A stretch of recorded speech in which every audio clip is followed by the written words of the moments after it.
Halo, apa kabar teman-teman? Kembali lagi bersama saya, Purwanti, peserta latihan dasar Puslatbang KDOD Lan Samarinda, Angkatan 15. Hari ini saya akan meresum hal-hal yang berkaitan dengan anti korupsi. Nah, sebelum masuk kepada hal-hal yang berkaitan dengan apa sih yang semestinya tidak kita lakukan agar kita tidak terbilang atau dapat dikatakan sebagai korupsi, maka kita awali dengan pengertian korupsi itu sendiri. Nah, korupsi merupakan suatu tindakan yang memperkaya diri sendiri ataupun kelompok ataupun instansi dan kemudian merugikan banyak orang lain, terutama negara. Jadi artinya dapat dikatakan bahwa korupsi merupakan suatu tindakan yang mengambil hak orang lain. Jadi ketika Anda melakukan suatu tindakan yang merugikan orang lain, kemudian tidak melaksanakan kewajiban secara sebagaimana semestinya, maka Anda juga sudah dapat dikatakan sebagai seorang koruptor ataupun korupsi dalam berbagai tingkatan. Meskipun sebetulnya korupsi itu juga memiliki tingkatan. Ada 3 tingkatan. Yang paling pertama adalah korupsi material benefit, di mana korupsi ini terkategori sebagai seseorang yang mendapatkan keuntungan sebesar-besarnya dari materi melalui kekuasaan yang dia miliki. Jadi di Indonesia sendiri sudah banyak ya contohnya beberapa petinggi dari suatu instansi melakukan tindakan-tindakan korupsi. Kemudian yang kedua adalah abuse of power, yaitu penyalahgunaan kekuasaan. Sebetulnya abuse of power menurut saya memiliki korelasi dengan material benefit.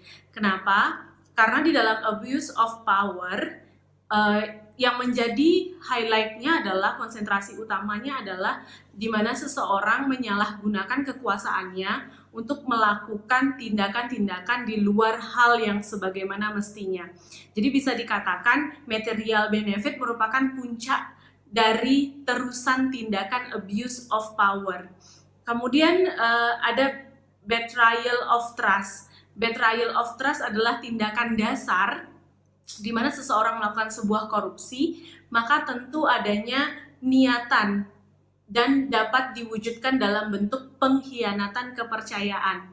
Jadi artinya ketika seseorang sudah menyalahgunakan kekuasaannya, berarti dia sudah terindikasi dalam mengkhianati kekuasaan yang diamanahkan padanya. Jadi bisa dikatakan betrayal of trust merupakan awal dari adanya tindakan korupsi yang kemudian diteruskan ke abuse of power dan kemudian puncaknya adalah material benefit. Nah, kemudian teman-teman, ternyata dari 3 bentuk korupsi yang ada, tentu kita dapat mengindikasi kapan sih kita dapat terkategori atau bisa dikategorikan sebagai seorang yang korupsi. Yang pertama, sifat korupsi itu adalah bermotif terselubung. Artinya adalah korupsi ini tidak hanya semata-mata pengkhianatannya dalam bentuk politik, tetapi tujuan utamanya adalah uang. Jadi artinya untuk mengkorupsi sesuatu terkamuflase dalam bentuk korupsi politik. Sementara sifat yang kedua adalah bermotif ganda. Ini kebalikannya menurut saya. Jadi seseorang yang korupsi terhadap material atau benda atau juga bisa juga uang sebetulnya memiliki motif politik di baliknya. Jadi kalau tadi terselubung kebalikan ya, bahwa dia mengkamuflasekannya lewat jalur politik atau dengan berpolitik, tapi tujuannya adalah uang. Sementara kalau ganda adalah keduanya gitu. Jadi ada beberapa sifat-sifat dan juga tindakan korupsi. Nah, kemudian mungkin kita akan bertanya-tanya, kapan sih peluang kita dapat menemukan atau peluang seseorang mungkin saja bisa melakukan tindakan korupsi? Yang pertama adalah adanya niat. Jadi suatu tindakan kejahatan ataupun kebaikan pastilah diawali dengan adanya niat. Kemudian yang kedua adalah perilaku. Dan yang ketiga adalah kelemahan sistem.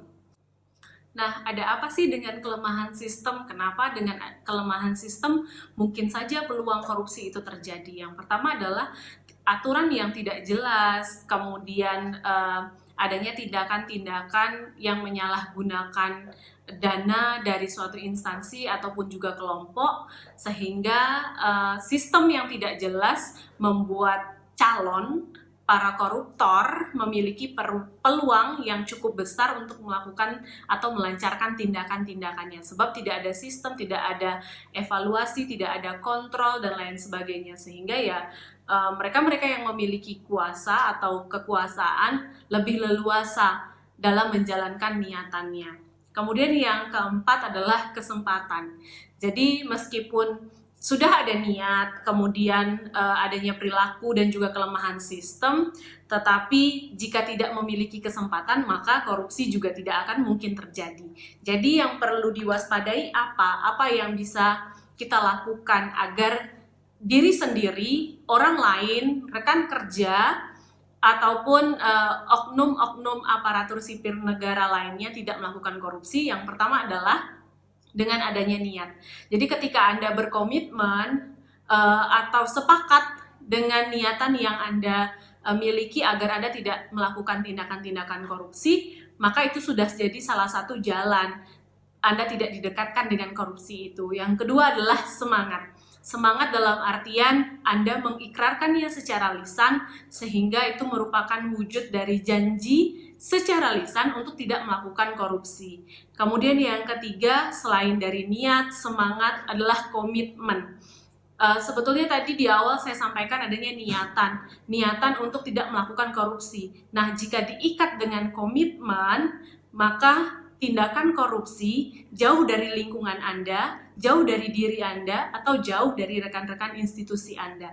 Jadi artinya apapun yang ingin Anda lakukan, sebaiknya tindakan-tindakan yang dilakukan adalah untuk memajukan institusi, bukan untuk menghancurkannya lewat korupsi gitu.